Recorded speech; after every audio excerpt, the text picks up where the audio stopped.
రావణుడు సీతమ్మను అపహరించిన తర్వాత రాముడు ఆవేదనతో అడవులలో సీతమ్మ తల్లి కోసం వెతికిసాగాడు.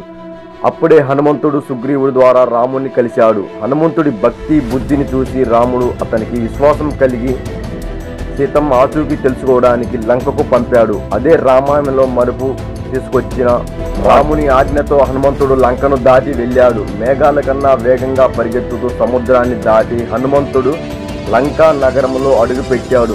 నిశ్శబ్దంగా రాత్రివేళ నగరాన్ని పరిశీలించాడు. రాజభవనాలు, రాక్షస దృశ్యాలు అన్నీ అతన్ని గమనించాయి. కానీ ఎక్కడ సీతమ్మ ఆచూకీ కనిపించలేదు. చివరకు అశోకవనంలో ప్రవహించాడు. అక్కడ సీతమ్మను ఒక చెట్టు కింద దుఃఖంతో రాముని ధ్యానం చేస్తూ కనిపెట్టాడు. ఆమె చుట్టూ రాక్షసులు ఉండగా కూడా ఆమె భయపడకుండా ధైర్యంగా ఉంది. ఆ క్షణం హనుమంతుడికి కన్నీళ్లు వచ్చాయి.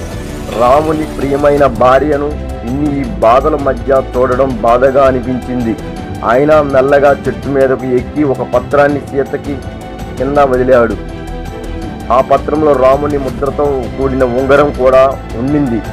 సీతమ్మ ఆశ్చర్యపోయి ఆ పత్రాన్ని చదివింది. రాముణ్ణి గుర్తు వచ్చి హనుమంతుడిని చూసి సంతోషంతో కన్నీళ్లు పెట్టుకుంది.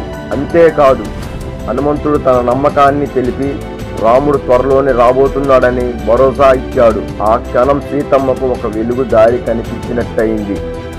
ఇది ఒక ఆశాకిరణం. హనుమంతుడు ధైర్యాన్ని, విధేయతను చూపిస్తూ రామ రాజ్య స్థాపనకు మొదటి అడుగున సీతమ్మను చూశాక హనుమంతుడిని రావణుడు బంధించి నిప్పు పెట్టించగా హనుమంతుడు తన తోకతో లంకను అగ్నికి ఆహుతి చేశాడు. అగ్ని మధ్య నృత్యం చేస్తూ రాక్షసుల నగరాన్ని దహనం చేశాడు.